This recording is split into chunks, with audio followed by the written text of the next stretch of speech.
Kediler günlük hayatımızda bizlerle birlikte yaşayan sevimli hayvanlardır. Şehrin içinde dolaşırken her an her yerden karşımıza çıkabilirler. Peki şehirde yaşayan kediler bir anda ortalıktan kaybolsaydı ne olurdu? Ne kadar farkında olsak da olmasak da kedilerin varlığı ve bizlerle birlikte yaşaması çok önemlidir. Kediler olmasaydı pek çok şey olurdu ve yaşam insanlar için çok daha farklı gelişirdi.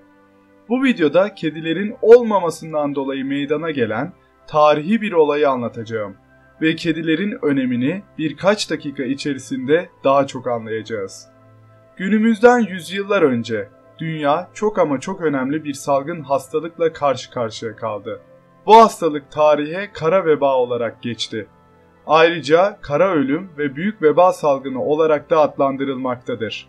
Kara veba ilk kez 1300'lü yıllarda Asya'da Çin'de ortaya çıktı.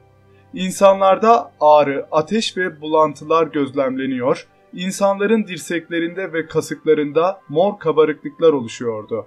Oluşan kabarıklıklar kısa sürede sertleşiyor ve patlaması sonucunda ortaya siyah bir madde çıkıyordu ve hastanın birkaç gün içinde ölümüne neden oluyordu. Kara veba salgını ortaya çıktığında hastalığın tedavisi yoktu ve hiç kimse hastalığın nedenini bilmiyordu. Hastalığın nasıl yayıldığı konusunda da herhangi bir bilgi yoktu. Kara veba salgını sonucunda Çin'de binlerce insan hayatını kaybetti. Bu arada ticaret yolları ve savaşlar ile hastalık hızla batıya, Avrupa'ya yayıldı.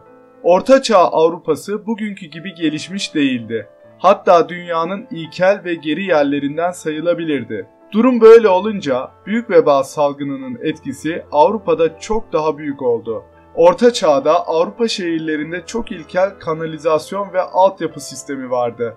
İnsanların dışkıları, hayvanların ölüleri sokaklarda dolaşıyordu. En kötüsü şehirler fare ile doluydu. Bilindiği üzere fare pis olmasıyla ve mikrop yaymasıyla tanınan itici bir hayvandır. Veba hastalığı taşıyan bitler fareler aracılığıyla hızla ve kolayca her tarafa yayıldı.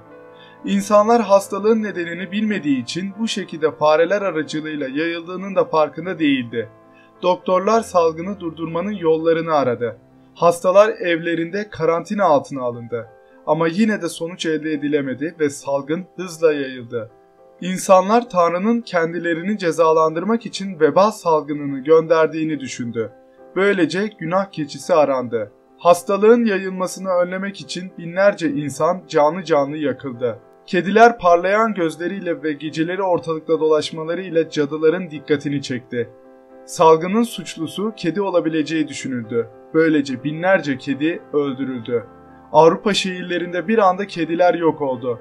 Kedilerin öldürülmesiyle kara veba salgını çok daha büyük bir hızla yayıldı. Hastalık Avrupa'da yaşayan insanların 1/3'ünün ölümüne neden oldu. Kedilerin öldürülmesi yapılan en büyük yanlıştı.